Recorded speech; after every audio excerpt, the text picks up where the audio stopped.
श्रोता प्रेमियों, मैं राम सागर शास्त्री आप लोगों के समक्ष रखने जा रहा हूं एक प्रसंग, आला ऊदल की कहानी।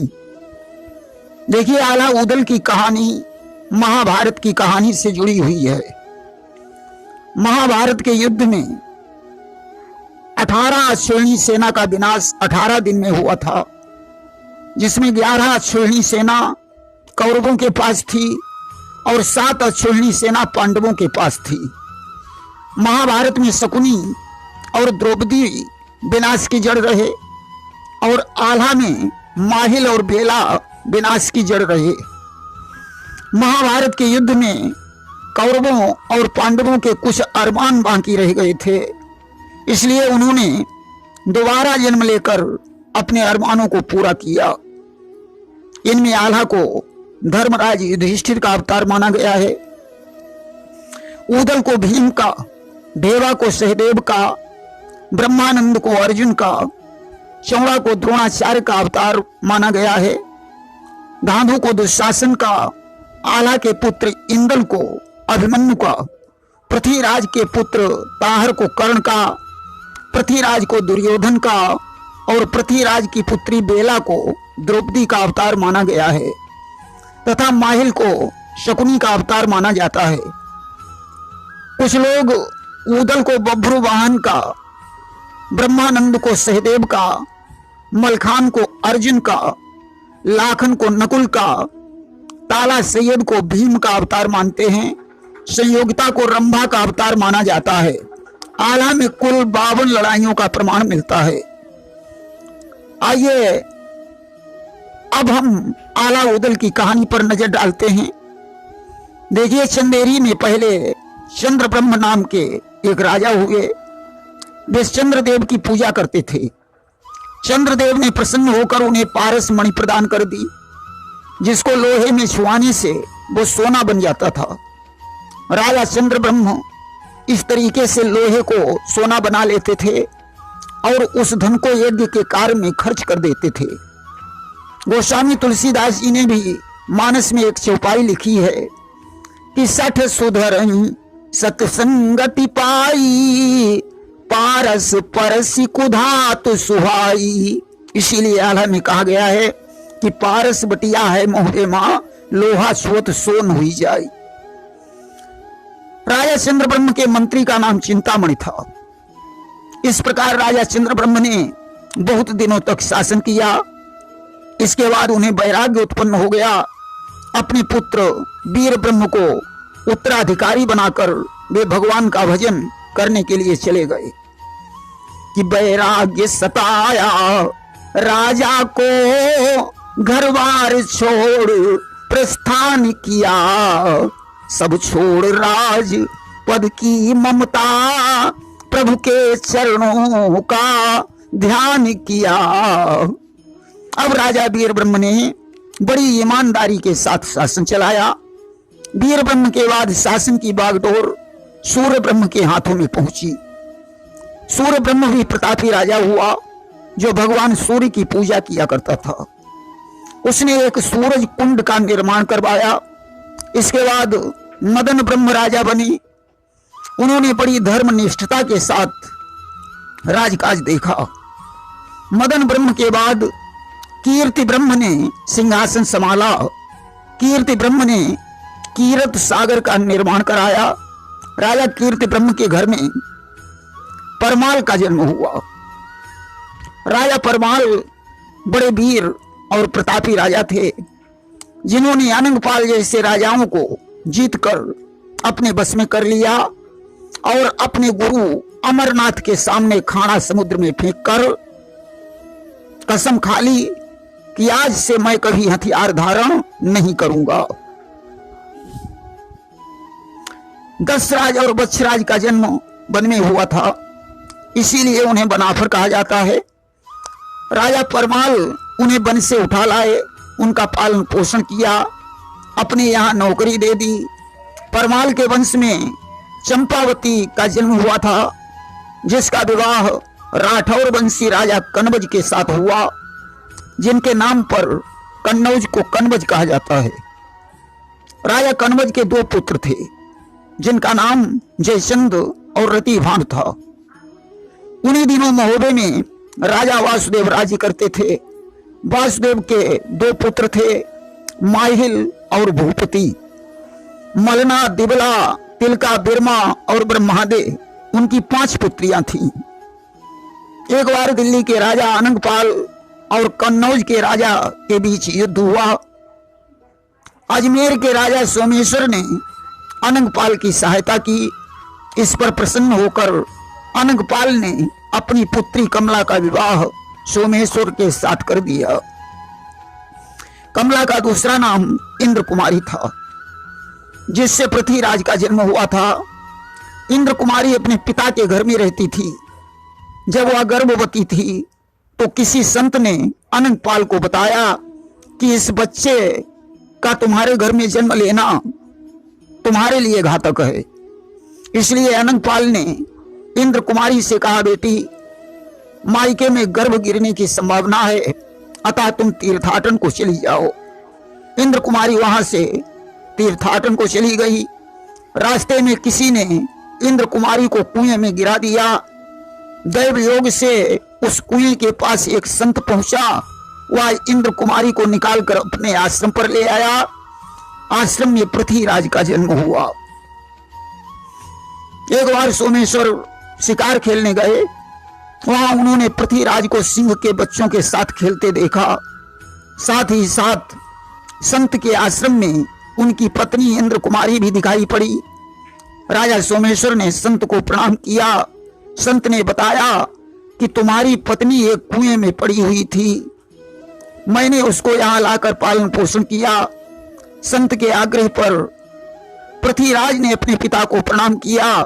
वह संत और कोई नहीं बल्कि अश्वत्थामा थे। उन्होंने उस बच्चे को अर्धचंद्र, बाण और धनुष प्रदान किया तथा उसे शब्द भेदी होने का वरदान दे दिया।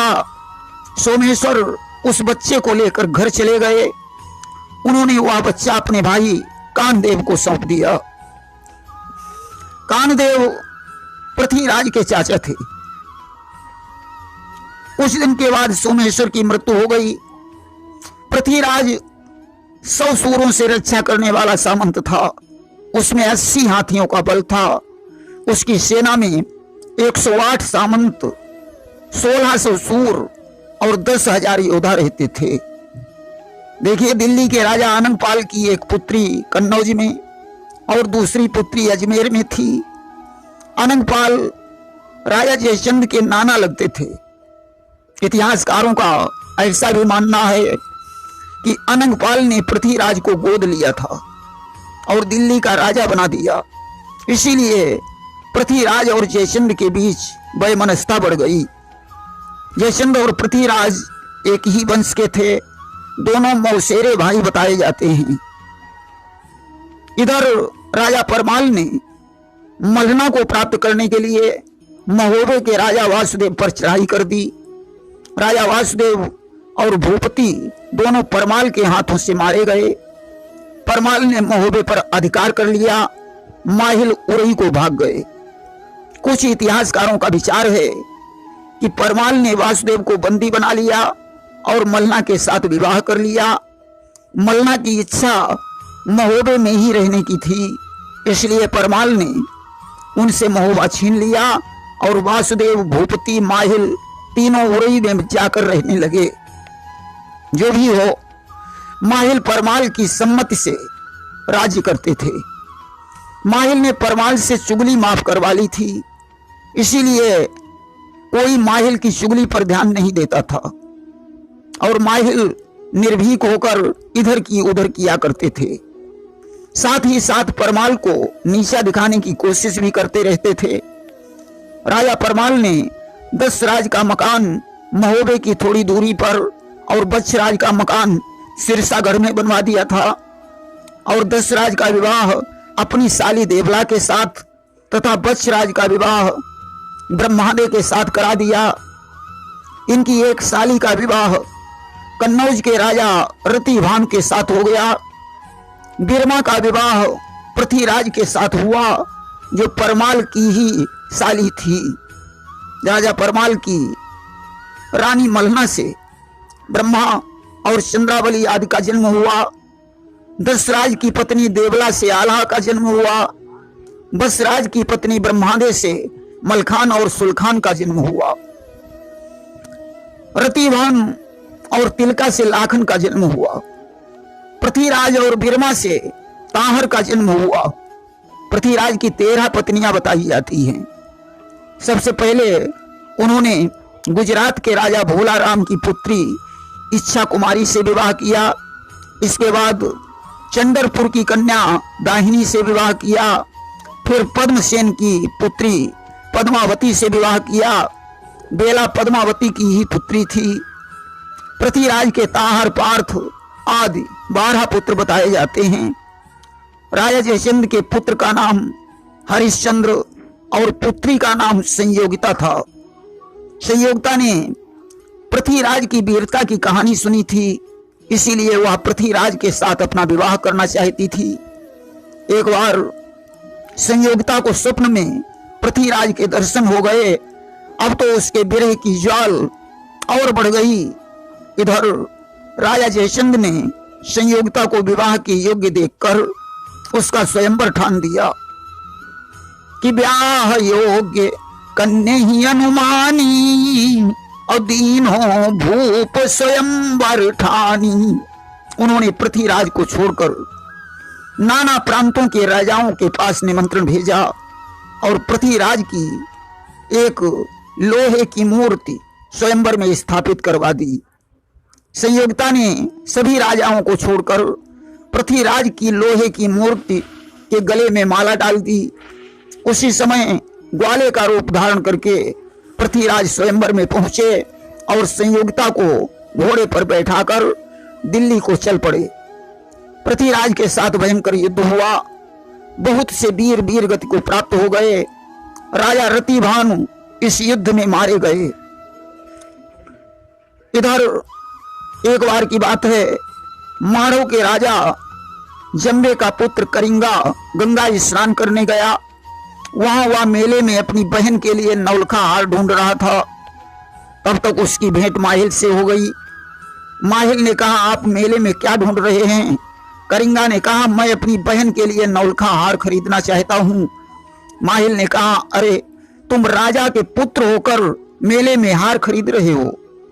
मेरी बहन मलना के पास सुंदर नौलखा हार है, तुम जाकर महोबा क्यों नहीं लूट लेते? करिंगा की बात समझ में आ गई। उसने तत्काल महोबे पर चढ़ाई कर दी, परंतु ताला सैयद, दशराज और बच्छराज ने युद्ध करके करिंगा को भगा दिया। देखिए, दशराज और बच्छराज परमाल के सेनापति थे। ताला सैयद महोबे के मंत्री थे, जो परमाल को अपना भाई समझते थे तथा बनारस में रहते थे। कुछ समय के बाद ताला सैयद बनारस को चले गए, दशराज दशपुरवा को चले गए और बच्छराज सिरसा को चले गए। मौका देखकर माहिल लिल्ली घोड़ी पर सवार होकर करिंगा के पास पहुंचे और सारा हाल बताया। उसी रात करिंगा ने चढ़ाई कर दी। सोते हुए दशराज और बच्छराज को कैद कर लिया। दिबला के गले से नौलखा हार उतार लिया।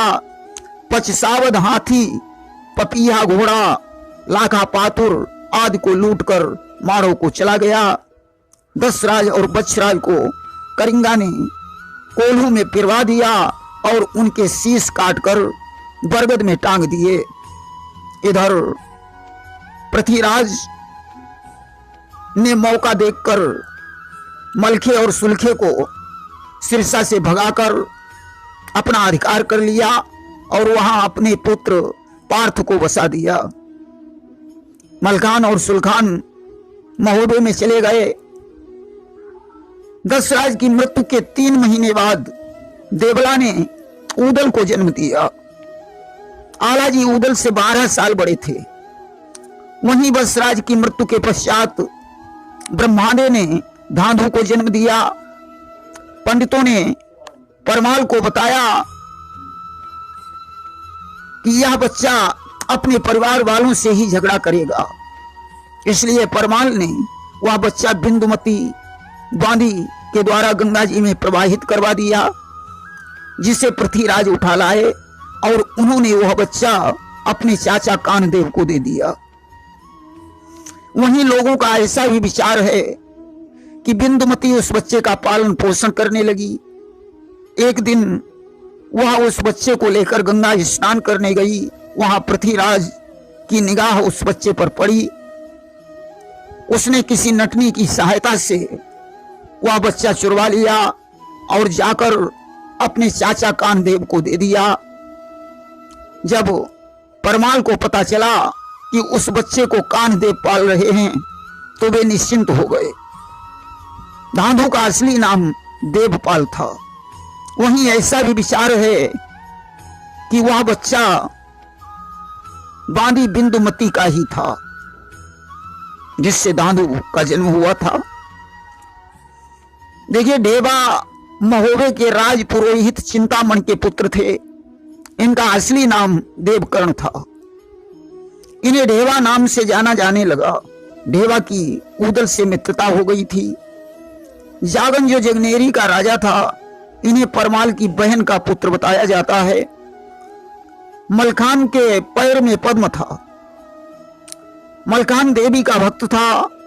पंडितों ने बताया था कि इसकी मृत्यु पद्म के फटने से होगी। परमाल की पुत्री चंद्रावली अभी 16 वर्ष की भी नहीं हुई थी। तभी बौरीगढ़ के राजा सूरजमल ने महोबा घेर लिया। परिणामतः परमाल को चंद्रावली के साथ विवाह करना पड़ा, क्योंकि परमाल उस समय हथियार न उठाने की कसम खा चुके थे। इसीलिए मलना ने कहा, अब तो विवाह करना ही ठीक होगा। बबरीगढ़ से बारात आई और राजी खुशी से चंद्रावली का विवाह सूरजमल के साथ कर दिया गया। इसके आगे का प्रसंग हम आपको भाग 2 में सुनाएंगे। प्रेम से बोलिए वृंदावन बिहारी लाल की जय।